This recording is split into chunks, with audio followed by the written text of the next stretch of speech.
안녕하십니까. 소중한 나 무한행보 시간입니다. 여러분들 만나 뵙게 되어서 반갑습니다.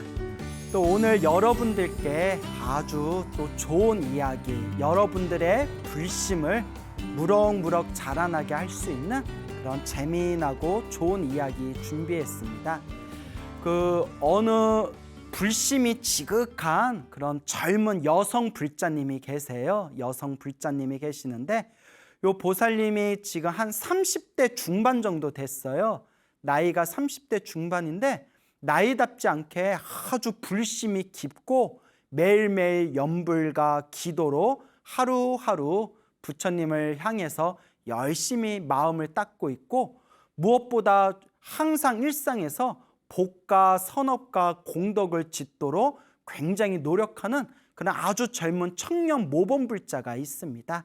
그래서 이 보살님께 너무나 감동 깊은 감동스러운 이야기들을 들어가지고 제가 우리 소나무 팬들을 위해서 이 좋은 이야기를 함께 공유하고 싶어서 그분의 특별한 허락을 받고 오늘 여러분들에게 감동 깊은 그런 불심의 이야기 전해드릴까 합니다. 이 보살님의 이야기를 이제 여러분들에게 해드릴 텐데, 요 보살님도 아주 소나무 애청자시래요. 그래서 당신도 이제 기도에 대해서 자꾸 흔들리거나 혹은 기도의 믿음이 약화될 때마다 소나무를 항상 읽으면서 마음의 새로운 믿음의 충전을 하면서 그렇게 복과 공덕과 그리고 선업을 닦으면서 기도 정진을 꾸준히 해왔다라고 말씀을 하시더라고요. 요 보살님이 이제 집안이 원래 불교 집안이었다고 합니다. 원래 불교 집안이었는데 자기는 이렇게 이제 특별히 불교 집안에서 자라서 부처님과 인연은 있지만 처음에는 그렇게 큰 믿음이 있지는 않았대요. 그러다가 이제 어느 날 20대 초반의 일이랍니다. 20대 초반 때 그 집에서 작은 사업을 했나 봐요. 작은 사업을 했는데 아주 중요한 그런 사업, 하청 있죠. 하청 받는 거. 하청 계약건이 생겼대요. 그래서 집에서 이제 사업하고 있는 집안 입장에서는 어떻게든 그 하청 계약건을 따내야 되는 아주 중요한 시기였대요. 그래서 이제 엄마가 이제 뭐 금강경이랑 천수경이랑 뭐 이렇게 불경을 주면서 이 하청 계약을 딸 수 있도록, 이 하청 계약을 맺을 수 있도록 부처님께 기도 좀 열심히 하자라고 이제 어머니가 불경책을 주셨대요. 그러니까 이제 20대 초반에 또 이제 어떤 마음이 들어서 그렇게 열심히 기도했는지는 모르겠지만 엄마하고 정말 열심히 기도했대요. 부처님, 제발 우리 집안을 일으킬 수 있는 이 계약, 이 하청 계약을 우리가 이제 딸 수 있도록, 우리가 이 계약을 성취할 수 있도록 저희에게 가피를 주십시오라고 정말 열심히 기도했대요. 아주 열심히 기도했대요. 매일매일 정말 열심히 부처님을 향해서 엄마랑 같이 열심히 기도를 했는데 자기도 정말 열심히 기도했대요. 그런데 그 하청 계약이 무산됐대요. 결국 집에서 하고 있는 사업에서 굉장히 중요했던, 그리고 굉장히 많이 기대했던 그 하청 계약에 이제 결렬되게 됩니다. 그때 너무 상심이 커가지고 좀 마음의 상처를 좀 받았나 봐요. 그러니까 이렇게 열심히 기도했는데 뭐 부처님 도와주지도 않고, 에휴, 기도해봤자 아무 소용 없구나. 아유, 다 필요 없구나. 아유, 이거 다 아무 소용 없다. 뭐 기도해봤자 이게 무슨 소용이 있냐. 막 이런 여러 가지 오만 가지 의심과 그런 서운함과 그런 아쉬움이 엄청나게 그렇게 깊은 그런 어떤 좀 슬픔이 들었나 봐요. 그 뒤로 한동안 완전히 불심을 좀 잃었답니다. 부처님한테 기도해봤자 아무 효과 없어, 소용없어, 이런 생각이 들더래요. 내가 그렇게 부처님께 간절히 기도했는데 어떻게 그거 하나 안 도와주시냐. 근데 우리 주변에 좀 절에 다니시던 분들도 처음에는 기도 열심히 하다가 내가 욕심으로 부처님께 기도했는데 부처님이 소원 성취 안 해주며 막 괜히 막 서운하고 서럽고 부처님한테 뭐 기도해봤자 아무 소용 없구나 막 그런 의심이 실제로 들 때가 있거든요. 그러다 보면 이제 또 절에 열심히 다니시던 분들도 야야야 아무 필요 없다, 그냥 인생 그냥 사는 거야 하면서 이제 절에 열심히 다니다 안 나오시는 분들도 아주 제법 많습니다. 그래서 제가 또 감사 인사 많이 받았던 게, 스님 제가 절에 열심히 다니다가 뭐 이런저런 일들로 마음에 좀 믿음을 잃어버리고 더 이상 절에 다니지 않고 또 부처님의 가르침을 가까이 하지 않았는데, 스님 법문 듣고 소나무 듣고 나서 마음의 믿음이 다시 꽉 차게 되었습니다. 마음의 믿음을 다시 되찾게 되었습니다. 스님 고맙습니다 라는 그런 인사를 받을 때 저도 굉장히 고맙고 제가 그분들한테도 내가 이렇게 열심히 법문하는 보람이 있구나라는 그런 감사함을 느낄 때가 있습니다. 그래서 주변에 처음에 열심히 절에 다니다가 그렇게 좀 안 다니시게 되는 분들이 제법 많아요, 주변에 보면. 근데 요분도 20대 초반에 열심히 기도했는데 부처님이 소원 성취를 안 해주시니까 너무 서운했나 봐요. 그래서 한동안 절에 다니지를 않고 이제 불심도 없었는데, 그냥 결과적으로만 말씀드리면 한참 시간이 지난 뒤에 나중에 보니까 그때 그렇게 하청 계약을 맺으려고 노력했던 그 계약이 오히려 파기된 게, 결렬된 게 훨씬 더 다행이었다라는 것을 알게 되었답니다. 왜냐하면 그 하청 일이 이제 다른 곳을 넘어가게 됐는데, 그러니까 결과론적으로만 말하면 엄청나게 큰 문제가 터져가지고 엄청나게 큰 손해가 터졌다고 합니다. 엄청나게 큰 문제와 손해가 생겨가지고 나중에 그 일을 알고 나서 와, 그 하청 계약을 우리가 받았으면 우리가 엄청난 손해를 입고 엄청난 피해를 보게 되었겠구나라는 생각이 들면서, 아, 그때 부처님께 열심히 기도했는데 그 순간에는 내가 원하는 게 이루어지지 않아서 너무나 내가 좀 서운했는데, 어쩌면 우리가 열심히 기도해가지고 불보살님이 오히려 도와주신 거 아닌가라는 그런 마음이 생기더랍니다. 근데 실제로 이런 얘기가 큰 스님들 법문에 보다 보면 그런 이야기들이 나오거든요. 그래서 뭐 사람들이, 우리 중생들 생각이 다 비슷하지 않습니까? 그래서 중생들 중에, 일반 사람들 중에 옛날에 큰 스님들께 질문하되, 뭐 스님 기도를 이렇게 열심히 했는데 소원 성취가 안 됩니다, 왜 그렇습니까? 라고 할 때 이제 흔히 하는 얘기가 뭐 아직 업이 두껍기 때문에 업이 소멸하고 있는 과정입니다 라든가, 아직 복이 부족하기 때문에 복이 더 쌓여져야 됩니다 라고 하든가, 여기서 이제 중요한 건데, 열심히 기도했는데 내가 원하는 일이 이루어지지 않는 것은 불보살님께서 그 일이 이루어지면 더 안 좋은 일이 생기기 때문에 일부러 그 소원을 안 들어주신 것이다. 부처님은 우리 소원을 들어주기 위한 분이 아니라 우리를 괴로움에서 구제해 주는 분이다. 내가 원하는 소원이 큰 그림에서 봤을 때에는, 부처님의 신통의 눈으로 봤을 때에는 오히려 이루어지지 않는 게 더 나은 상황이기 때문에 내가 개인적인 욕심으로 열심히 기도를 해도 소원이 이루어지지 않는 것은 다 불보살님의 큰 그림, 기도에 큰 가피가 있는 것이다. 또 이런 말씀이 실제로 있습니다. 그래서 이 보살님도 그때 내가 그렇게 열심히 기도했는데 그 하청 계약을 우리가 따내지 못했던 게 부처님이 보시기에, 부처님의 큰 그림에서 봤을 때 오히려 우리를 보호해 주기 위해서 그 소원을 안 들어주신 거겠구나라는 그런 마음이 들었다고 합니다. 근데 저도 실제로 그런 경험이 있습니다, 여러분. 이제 너무 좀 자세히 이야기하긴 그래요. 왜냐하면 막 여기저기 좀 얽혀 있기 때문에 이제 함부로 말하면 누군가에게 누가 될 수 있어서 자세히 이제 말하기는 뭐한데, 몇 년 전이었어요. 몇 년 전, 오래전에 한참 몇 년이 지난 오래전에 어떤 일이 있었어요. 이제 어떤 일이 있었는데, 제가 경험한 거예요. 어떤 일이 있었는데 이제 그 일이 저는 좋은 일이다 생각하고 이제 다 되기로 결정이 됐는데, 이제 그렇게 진행되고 있는 상황에서 제가 어느 날 꿈을 꿨는데, 꿈에서 그 호법신장 있잖아요. 여러분 신불교에서 이제 법당에 가면 신중탱화 있잖아요. 하늘에 신을 모셔놓은 그 신중탱화의 호법신장이 갑옷을 입고 막 칼을 들고 그런 하늘의 신인 호법신장, 우리 불자들을 보호하는 호법신장이 완전 그냥 막 3D로 그냥 막 아주 천연색, 아주 칼라 색깔로 그 호법신장이 꿈에 딱 나타나는 거예요.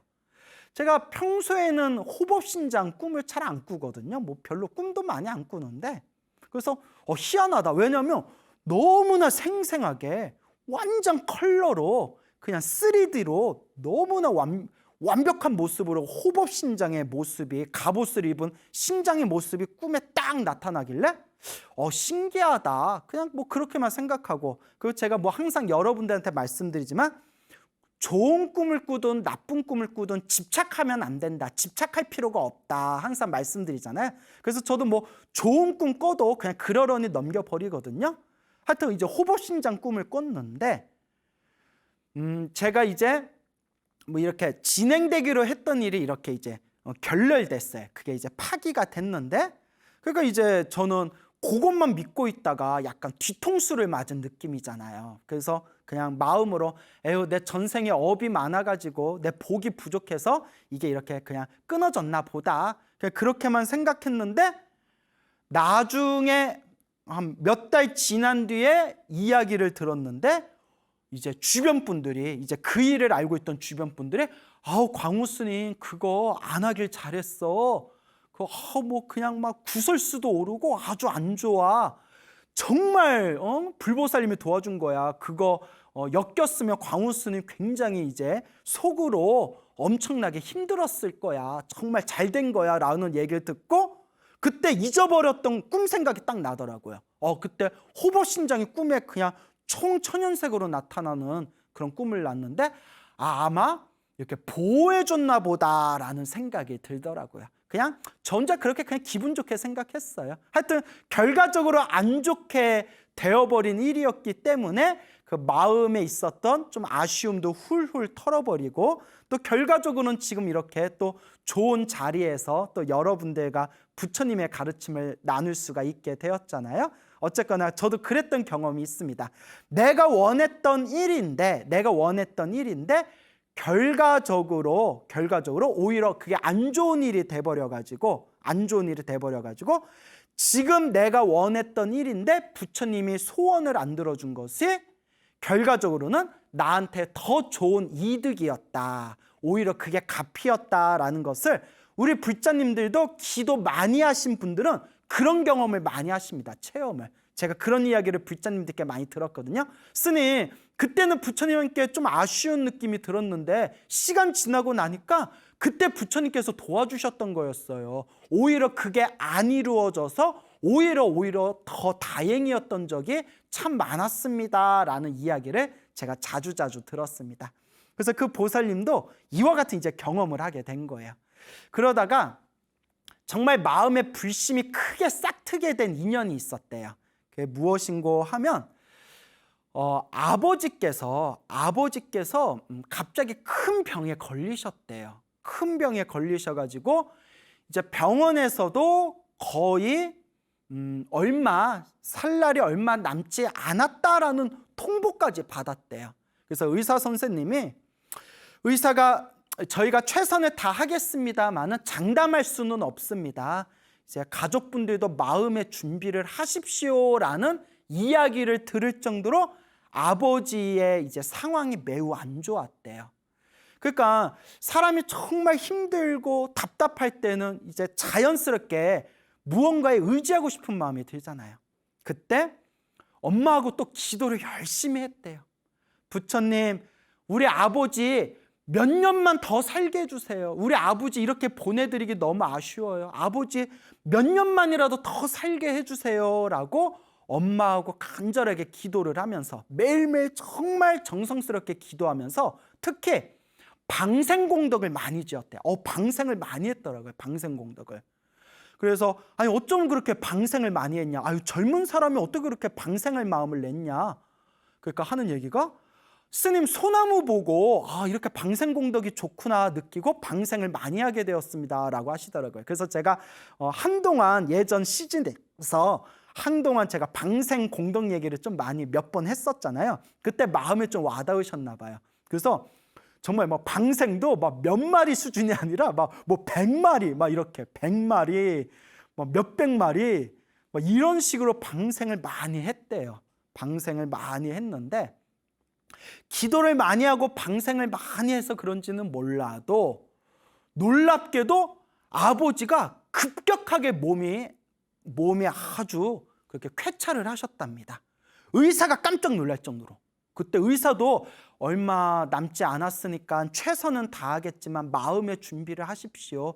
저희도 저희 병원에서도 최선을 다하겠습니다. 하지만 마음의 준비를 하셔야 됩니다 라고 그렇게 통보를 받았는데, 시한부를 통보받았는데 놀랍게도 아버지의 건강이 급속도로 좋아지시면서 의사도 깜짝 놀랄 정도로 그렇게 몸의 건강을 조금 되찾으셨대요. 그리고 아니나 다를까 부처님께 부처님 우리 아버지 몇 년만이라도 더 살게 해주세요 라고 기도를 올렸는데 아니나 다를까 아버지께서 그렇게 요양받으면서 몇 년 동안 더 세상에 머무르시다가 그렇게 이제 고요하게 세상을 떠나셨다고 합니다. 근데 어쨌거나 뭐 몇 년뿐이 뭐 살지는 못하셨지만 근데 워낙 큰 병이셨대요. 워낙 큰 병이셨고 뭐 건강을 완벽하게 되찾기는 힘들 거라 생각이 들어서 몇 년만이라도 가족들하고 함께 더 있게 해주세요라고 기도를 올렸는데 정말 병원에서도 시한부를 선고받았음에도 불구하고 정말 놀랍게도 아버지께서 갑자기 건강이 좋아지셔서 몇 년만이라도 그렇게 가족들과 함께 지낼 수 있는 것이 이것은 정말 부처님 갑이다. 부처님께서 도와주셨다라는 그런 마음의 확신을 얻으셨답니다. 그런데 이제 조금 안타까운 얘기가 이 젊은 보살님에게 동생이 있는데 남동생이 있는데 희귀병에 걸렸대요. 그래서 20대 가장 20대 사람의 한평생 중에 가장 푸르른 날이잖아요. 가장 환하고 푸른 날. 그래서 청춘이라고 부르잖아요. 그래서 봄과 같은 날. 그런 20대를 온전하게 그냥 완전히 병원에서 5년 동안 투병 생활을 한 남동생이 있었대요. 근데 이 남동생이 이제 희귀병이 있기 때문에 그래서 치료가 잘 안 되나 봐요. 희귀병이라는 게.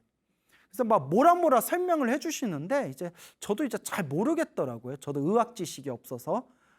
그러니까 뭐 희귀병이겠죠. 뭐 고치기 어렵고 쉽게 볼 수 없는 질병이니까 희귀병이겠지만 그 20대 한창 고운 시절에 병원에서 5년 동안 투병 생활을 했는데 오직 부처님만 믿고 정말 열심히 기도했대요. 그리고 동생이 착했나 봐요. 동생한테 너 부처님만 믿고 기도해야 돼. 너 기도하면 다 나을 수 있어. 부처님 믿고 기도하면 돼 해가지고 그 병실에 누워있는 동생한테 기도해라 간곡하게 권유해서 이제 동생이 좀 착했던 것 같아요. 그 누나 말을 잘 들었나 봐요. 그래서 지장경을 5년 동안 지장경을 600독을 했대요. 600독. 와, 60독도 아니고 600독. 지장경을 600독을 했고 그리고 동생을 위해서 누나가 지장경을 100번을 사경했대요. 여러분 사실 입으로 600번 외우는 것보다 손으로 100번 쓰는 게 사실 더 힘들거든요. 사경해 보신 분들은 알 거예요. 우리 동생이 몸이 건강하게 해주세요라고 그렇게 이제 동생을 위해서 지장경을 100번을 사경했고 또 지장경 기도하는 틈틈이 염불도 하고 독경도 하고 그렇게 수많은 기도를 했다고 합니다. 그래서 희귀병에 걸린 남동생은 투병 생활 동안 이제 600독 이제 지장경 600독을 했고 또 요 누나도 오직 부처님만 믿고 간절하게 기도하면서 동생을 위해서 이제 지장경을 100번이나 사경을 했는데 상황이 점점 안 좋아지더래요. 사실 지장경 600도 기도했을 정도면 사실 지장보살 가피를 받아야 마땅한데 전생에 뭔가 이렇게 지중한 업의 숙제가 남았는지 그렇게 온 가족이 기도하고 누나도 그렇게 애타게 기도하고 지장경을 600독을 했는데도 점점 이제 상황이 좋지 않게 급격하게 건강이 안 좋아지더니 이제는 앉아서 기도를 할 수 없을 정도로 그렇게 몸에 기운이 다 빠져가지고 이제 계속 누워 있는 거예요. 거의 이제 의식을 차리기 힘들 정도로. 그때에도 누나가 동생한테 너 그래도 마음속으로라도 나무아미타불 연불해야 돼. 혹시 죽게 되더라도 다음 생 극락세계 태어날 수 있도록 나무아미타불 연불해야 돼. 그래서 매일매일 연불하고 있니? 라고 물어봤는데요. 그럼 이제 남동생 고개를 끄덕끄덕거리래. 계속 연불하고 있다고. 참 그 누나가 더 대단한 것 같아요. 정말. 남동생이 지장경을 600독이나 하고 남동생의 건강을 위해서 지장경을 100독이나 사경했는데도 남동생이 이렇게 건강이 더 안 좋아졌다면 믿음이 흔들릴 수도 있었을 텐데 오히려 정말 누나가 불자로서 대단한 것 같아요. 그 와중에서도 누워있는 남동생한테 나무아미타불이라도 연불해야 돼. 간절히 연불해야 돼. 라고 계속 간곡하게 권유를 하고 남동생을 위해서 끝까지 연불하고 기도를 해줬대요. 사실 이제 소나무의 흐름대로 가면 제가 항상 좋아하는 이야기 있잖아요. 마무리는 훈훈하게, 항상 마무리는 희망과 긍정으로 훈훈하게 끝내야 되는데 그렇게 기도를 많이 했는데 세상을 떠났어요. 결국은 그 20대의 그 남동생이 5년 동안 투병 생활을 하다가 그렇게 간절하게 기도를 했는데도 세상을 떠났어요. 저 같아도 부처님이 야속할 것 같아요. 정말 기도를 열심히 했대요. 지장경 100번 사경했다는 거에서 이미 게임이 끝난 거예요. 정말 열심히 기도를 했는데 지장경만 기도한 게 아니라 좋다는 기도는 다 하셨대요. 간절하게 연불하고 기도를 했는데 남동생이 그렇게 이제 세상을 떠나게 됩니다. 그 얘기를 듣고 내가 이거 어떻게 위로해줘야 될까 이런 생각이 들더라고요. 그냥 소나무에서 평소에 했던 얘기대로 크게 받을 업을 작게 받고 다음 생에는 더 좋은 세상에 태어났을 겁니다. 이렇게 위로해 드려야 되나 이런 여러 가지 생각이 들었을 때 놀라운 이야기를 해주시더라고요. 근데 스님, 우리 남동생이 계속 이제 쓰러져 가지고 누워서 더 이상 앉아서 기도하기 힘든 그런 상황에서 나무아미타불 연불이라도 계속 마음으로 연불하고 있었는데 죽기 며칠 전이었습니다. 세상을 떠나기 며칠 전에 남동생이 이제 거의 말도 못할 정도로 기력이 다 빠진 남동생이 부처님을 봤어 라더랍니다. 부처님을 봤어. 부처님을 봤어. 부처님이 왔다 가셨어. 부처님이 왔다 가셨어? 나 부처님 봤어. 부처님이 왔다 가셨어. 부처님이 어떠셨어? 그냥 황금색이었어. 황금빛이었어. 황금색 부처님이 이렇게 내 앞에 왔다 가셨어. 세상을 떠나기 며칠 전에. 부처님이 왔다 가셨어? 뭐라고 말씀은 하셨어? 아니, 말씀은 없었어. 그냥 나 이렇게 보고 가셨어. 옆에 엄마가 듣다가 옆에 엄마가 잘생겼어? 이렇게 이거 웃으면 안 되는데 하여튼 어머니가 잘생겼어? 이렇게 이제 물어보더라고요. 잘생겼어? 아주 잘생기셨다고. 황금빛 부처님이 잘생기신 분이 자기 보고 갔다고. 여러분, 불설 아미타경이라는 경전이 있어요. 불설 아미타경이라는 경전에 보면 이런 내용이 나옵니다. 어떤 선남자 선녀인이 아미타 부처님의 명호를 듣고 아미타 부처님 연부를 열심히 하면 하루나 이틀이나 3일이나 5일이나 6일이나 혹은 7일이나 간절하게 아미타 부처님을 연부하면 그 사람이 목숨이 다할 때, 임종할 때, 목숨이 다할 때 아미타 부처님께서 여러 성인들과 함께, 여러 거룩한 대중들과 함께 그 사람 앞에 나타나서 그 사람을 극락세계에 데려가 줄 것이다, 극락세계로 맞이해 주실 것이다 라는 게 불설 아미타경에 나옵니다. 목숨이 떠나기, 세상을 떠나기 며칠 전에 아미타불을 연불하던 그 남동생이 하는 얘기가 황금색으로 빛나는 잘생긴 부처님이 그냥 아무 말씀 없이 나 보고 이렇게 왔다 가셨어. 그리고 그런 이야기를 하고 그렇게 연불하다가 이제 며칠 후에 세상을 떠나게 됩니다. 마음이 많이 허탈했겠죠. 누나로서 마음이 얼마나 아팠겠어요. 뭐 어머님도 마음이 많이 아프셨을 거고, 자식 잃은 슬픔이 얼마나 큽니까?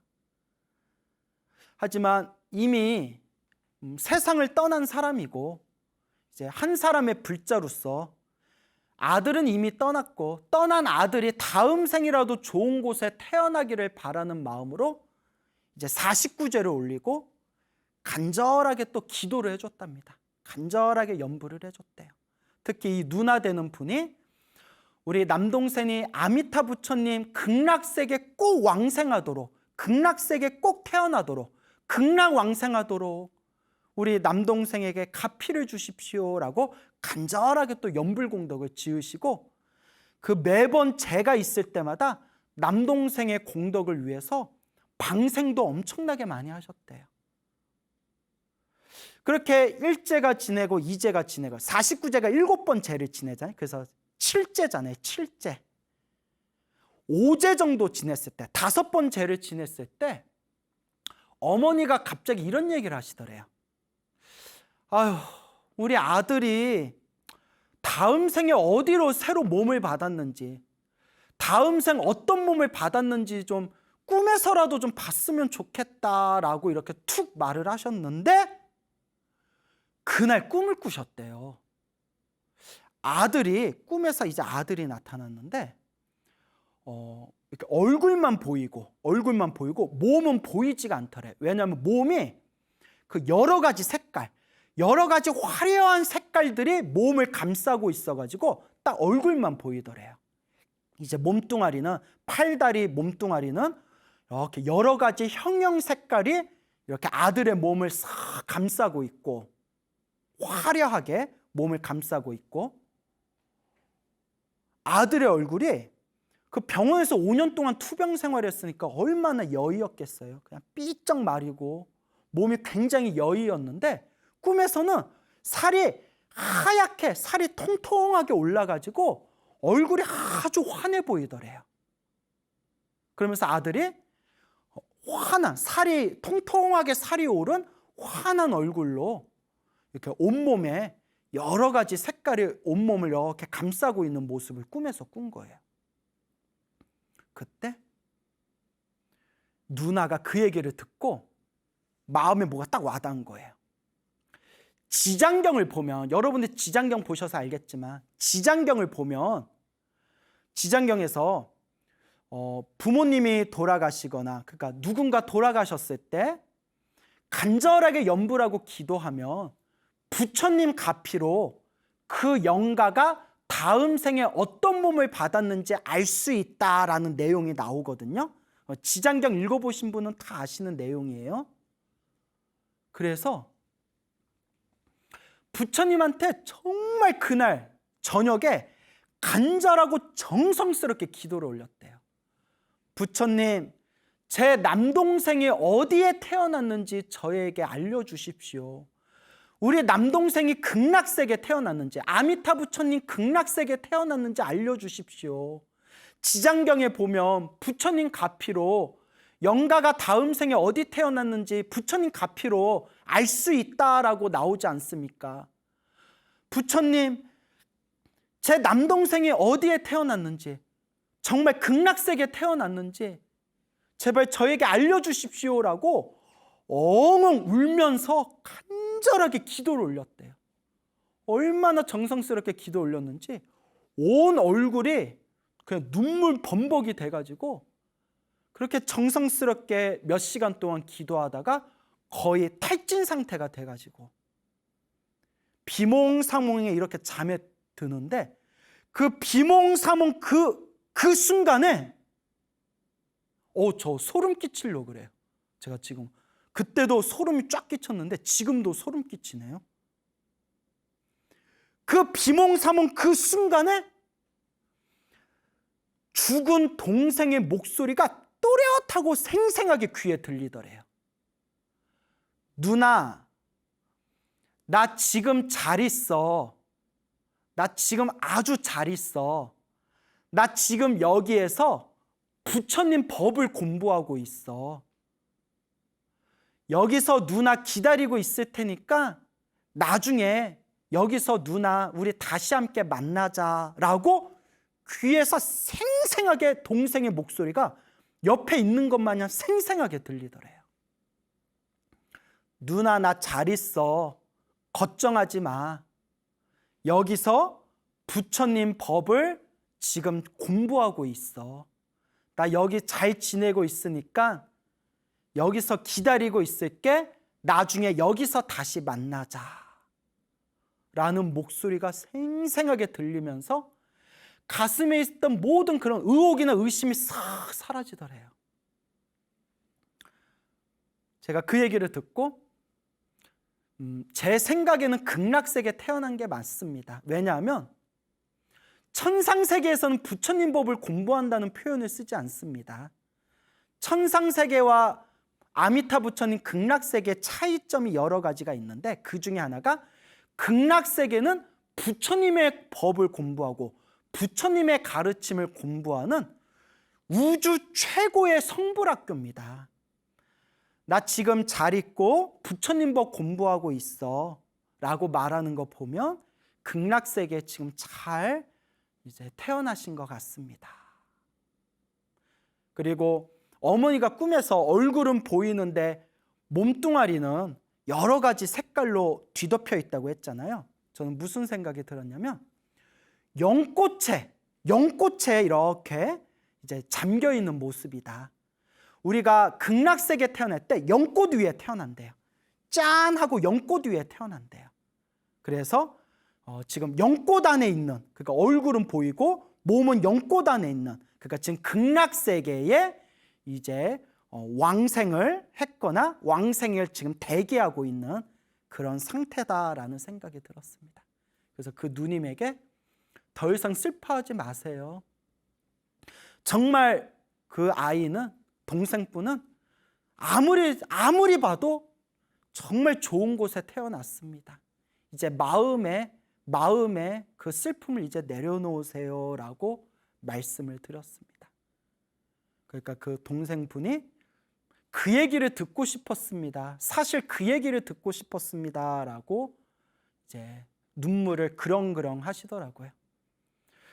그래서 이 불자님도, 이 누나 되는 불자님도 매일매일 나무아미타불을 연불하면서 다음 생상 극락세계 왕생하기를 간절하게 발언하면서 평생 연불공덕 닦으면서 부처님 가르침 공부하겠다라고 말씀을 하셨습니다. 그래서 제가 너무 훌륭하다. 내가 더 이상 뭘 가르쳐 줄 게 없다. 너무 훌륭하다. 그냥 지금 같은 마음으로 항상 연불하고 늘 공덕을 닦고 이렇게 마음 공부하면서 아미타 부처님 극락세계에 태어나기를, 왕생하기를 발언하면서 지금처럼만 한결같이 닦아라. 너무나 훌륭하다라고 그렇게 칭찬을 드렸습니다. 그래서 그분이 뭐 소나무 팬이시라니까 뭐 언젠가는 또 요 영상을 보시겠지만, 그 젊은 나이 30대 중반에 그 젊은 나이에 이런 불심의 마음을 일으킨다는 게 정말 쉬운 일이 아닌데, 그래도 전생에 크나큰 성근이 있는 분인 것 같다, 그런 생각이 들었습니다. 우리가 큰 병에 걸렸을 때 우리는 부처님께 이 병이 낫게 해주세요, 건강하게 해주세요 라고 우리는 부처님께 기도를 합니다. 근데 실제로 저도 예전에 이런 비슷한 사례를 본 적이 있는데, 정말 지독하게 기도했는데도 결국 일찍 병이 낫지 않고 일찍 세상을 떠나신 분들이 계시긴 계십니다. 그러니까 이게 애매한 게, 정말 어떤 분은 기적 같은 가피를 받아가지고 정말 죽을 병이었는데 그 병이 흔적도 없이 사라진 그런 신비한 가피를 받으신 분도 실제로 있고, 어떤 분은 정말 열심히 기도했는데도 결국 세상을 쓸쓸하게 이렇게 떠나신 분도 있습니다. 그럴 때 우리 마음, 불심의 마음이 흔들릴 때가 있죠. 근데 여러분, 꼭 중요한 게 있습니다. 제가 오늘 꼭 전해드리고 싶은 핵심 주제인데요, 아주 중요한 겁니다. 옛날 큰 스님들이 큰 병에 걸렸을 때 어떻게 기도하셨냐면, 이 병이 낫게 해주세요 라고 기도하지 않았답니다. 왜냐하면 옛날 큰 스님들은 이 인과법을 다 아셨기 때문에 이번 생에 쉽게 해결할 수 있는 업도 있고, 이번 생에 꼭 받을 수밖에 없는 업도 있다는 것을 큰 스님들은 그 인과법을 다 아시지 않습니까? 그래서 중요한 겁니다. 옛날 큰 스님들께서는 어떻게 기도를 하셨냐면, 큰 병에 걸리셨을 때, 만약 제가 이 세상과 아직 인연이 남아있다면 제 병이 빨리 낫게 해주시고, 만약 제가 이 세상과 인연이 다했다면, 인연이 다해서 병이 나을 수 없다면 다음 생에 아미타 부처님 극락세계 왕생하게 해주십시오 라고 기도했다고 합니다. 그러니까 무조건 병이 낫게 해주세요 라고 기도한 게 아니라 어떻게 기도했다? 만약에 제가 아직 세상과 인연이 남아있다면 제 병이 낫게 해주시고, 세상과 인연이 다했다면 그러면 차라리 제가 편안히 세상을 떠나서 아미타 부처님 극락세계 태어나게 해주십시오 라고 그렇게 발언했다고 합니다. 그러니까 막 꼭 낫게 해주십시오 라고 한 것도 아니고, 그냥 낫든지 죽든지 부처님께 그냥 인연법에 맡기겠습니다. 인연법에 맡겼습니다. 다만 세상과 인연이 남아있다면 병이 빨리 낫게 해주시고, 세상과 인연이 이미 다한 거라면 편안하게 세상을 떠나서 아미타 부처님 극락세계 태어나게 해주십시오 라고 했다고 합니다. 그래서 여러분들에게 마지막으로 제가 짧은 글 하나를 읽어드리겠습니다. 100여 년 전에 중국 불교에서 활동하셨던 홍일대사라는 아주 유명한 큰 스님이 계십니다.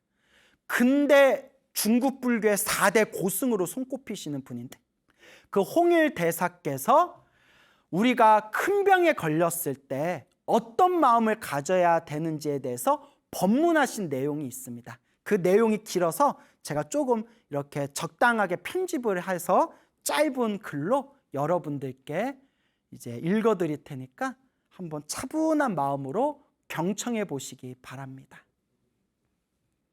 병이 위중할 때, 병이 위중한 상태면 모든 집안일이나 자신의 몸에 대한 생각을 다 놓아버려야 한다.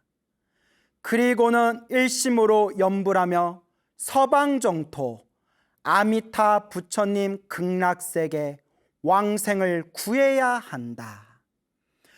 만약 모든 것을 놓아버리고 염불에 집중할 수 없다면 설사 나이가 들었다 하더라도 죽음을 받아들이지 못한다. 이런 사람들은 병에서 낫게 해달라고 기도할 뿐 극락왕생을 기원하지 않아 도리어 극락에 가지 못한다.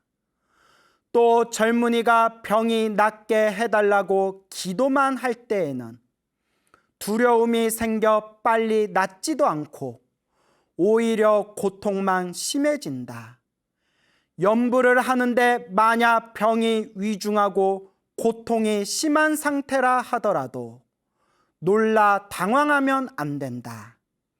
이 고통은 숙세의 업장을 소멸하는 과정 혹은 미래에 받을 사막도의 고통을 지금 받아 업보를 가볍게 하는 것이다.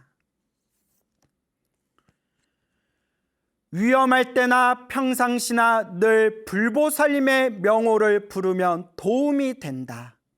만약에 정해진 업을 피할 길이 없다면 그 업을 기꺼이 받아들이고 염불하면서 죽음을 맞이한다면 비록 폭탄에 맞아 죽어도 서방정토 극락세계에 갈 수 있다. 사람들은 제 명의 죽음을 맞이한 경우에만 서방정토에 갈 수 있다고만 생각한다. 하지만 일념으로 불보살의 명호를 부른다면 비록 전쟁으로 죽음을 맞이한 경우라 할지라도 불보살이 그들을 반드시 극락세계로 맞이할 것이다. 서방정토 극락세계는 아무런 고통도 없고 오직 즐거움만 있음을 잊지 말아야 한다. 그곳은 모든 의식주에 문제가 없으며 사는 곳은 아름답고 언제나 부처님의 말씀을 들을 수 있으니 가장 좋은 일이다.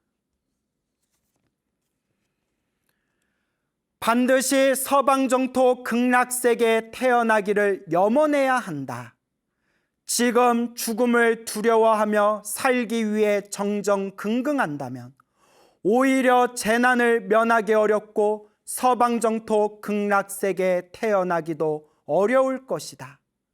사바세계는 본래 고통으로 가득 찬 곳이다. 지금 생이 고통스럽다면 이전의 생은 더 고통스러웠을 것이고 이번 생의 고통이 가볍다면 다음 생들은 더 고통스러울 것이다.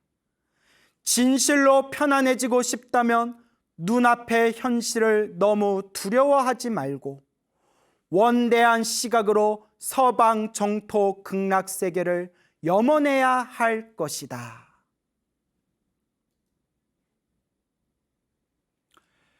만약에 고치기 힘든 깊은 병, 위중한 병에 걸렸을 때 혹은 정말 목숨이 왔다 갔다 하는 급박한 상황에 처했을 때 우리 불자는 어떤 마음을 가져야 할까요? 부처님께 다음과 같이 마음을 일으키시기 바랍니다.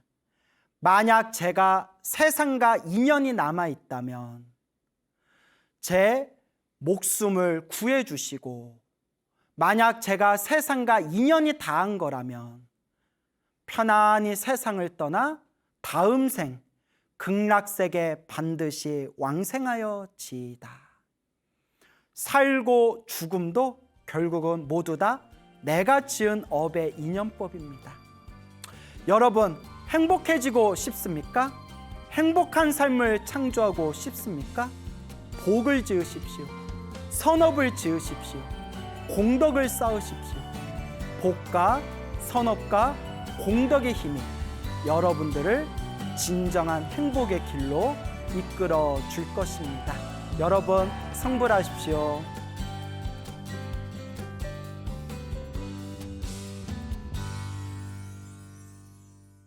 ARS에 동참해주신 분들 중 추첨을 통해 설악산 닥터왕 인터내셔널에서 해양심층수 TNTN 정혈차를 선물로 드립니다. ARS에 동참하신 분들 중 추첨을 통해 황제바이오에서 황제동충하초 엑기스, 황제버섯 감로스를 드립니다. 사찰로 들어서면 마음이 포근해집니다.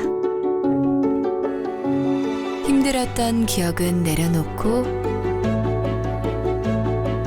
나를 찾는 시간을 가져봅니다. 나를 위한 행복 여행. 템플스테이로 당신을 초대합니다.